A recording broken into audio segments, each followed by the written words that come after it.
Well, this will be the top political story of the day today, folks. December quarterly inflation figures will be revealed in just a few hours' time. That could have a huge flow-on effect, not just for mortgage holders, but the election. Let's argue this with our lively Wednesday panel. Liberal MP Keith Wolahan and Labor MP Dan Molino standing in for Julian Hill today. Dan, good to see you. Welcome to the Rumble. Keith, hello to you. So, Morning. Keith, we'll start in tennis parlance. Sure. If the number is soft today, is it advantage Labor? You know what? It actually doesn't matter. When you have seen the largest collapse in living standards since the early 90s, what matters to families, and they need to see inflation come down quicker. So we want to see a number that comes down. This isn't about political self-interest, it's about the national interest. And we wish that the government had made the decisions that would have made this occur earlier, because the government has done two things. They have cranked government spending at record levels. It's at 28% of GDP when the national average has been 22%, and they have doubled net overseas migration. Those are the only two reasons we don't have an actual recession on our hands. Yeah, but you know what Jim Chalmers is going to say today, if it is soft, and look, we're speculating here, but it'll be, look where inflation has come. We're getting into the low threes now, so what we're doing is working. Well, what he's going to say is Australians have never had it so good, and that's just insulting to Australian families, and it's insulting to Australian businesses. Again, we have seen record insolvencies, particularly in the December quarter. Yep, that's true. Okay, Dan, over to you. So just a response to that, and regardless of the outcome today, as folks struggle, and Deloitte is painting a pretty sad picture of our living standards, it's not going to return to pre-pandemic levels until 2030. So is it too little, too late for you if today is good news for you? Well, Pete, thanks for having me on, and nice to see you continue the Australian Open theme after the conclusion of the formal tennis.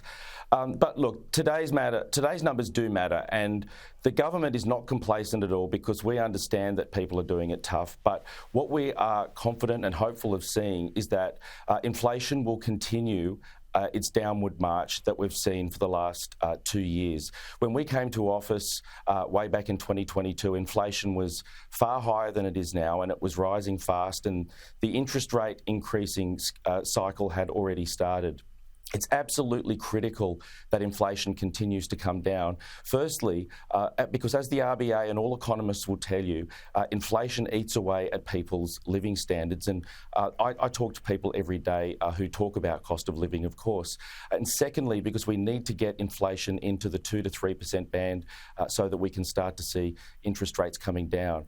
What we've seen is that both headline and trimmed mean inflation have come down markedly since late 2022.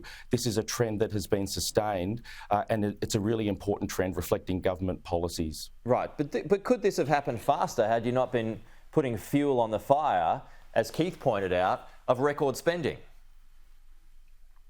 Well, I wouldn't accept that characterisation. Firstly, this government has delivered consecutive surpluses, the first government in decades to do so. The previous government, of course, said they would deliver a whole raft of surpluses and delivered 0 out of 9.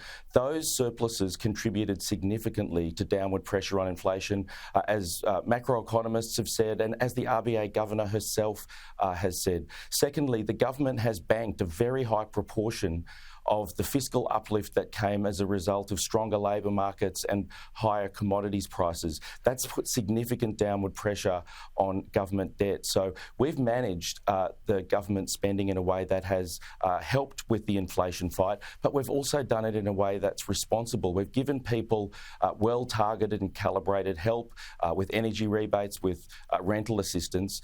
I think now it's incumbent on the opposition, if they want to say that there's too much assistance being given to households, what is it they're going to cut? Are they going to cut the energy rebates? Are they going to pull back on rental assistance? Are they going to increase Middle Australia's income taxes? It's now incumbent upon them to actually be specific if they say that government spending is too high. Well, why don't you answer that, Keith?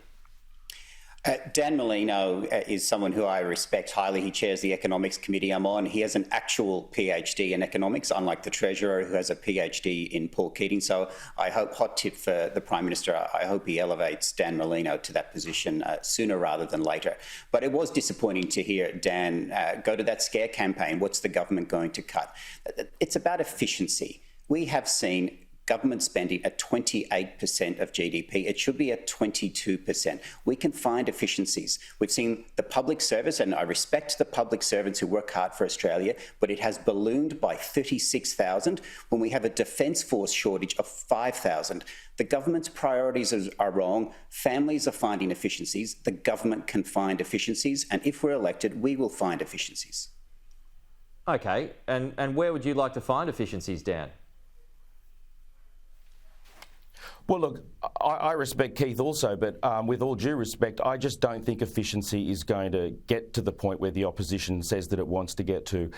Members of the opposition, including the leader, Peter Dutton, and senior members of the shadow cabinet have been throwing huge numbers around in the public discussion, hundreds of billions of dollars of public spending they say that is too much. But when you look at the actual composition of the government spending that they say is unnecessary, it goes to things like indexing the pension. So it's not a scare campaign, and I don't think it's unreasonable to ask if you say that government spending is way too high, which Peter Dutton and Angus Taylor and others have said. It's going to take more than efficiency to significantly reduce government spending. Right. And that's where we get to things like the core assistance for cost of living and pensions and other things like that. Okay, Dan and Keith, friendly fire today. A lot of respect on show. Good to see you both. Thank you. We will talk to you again soon.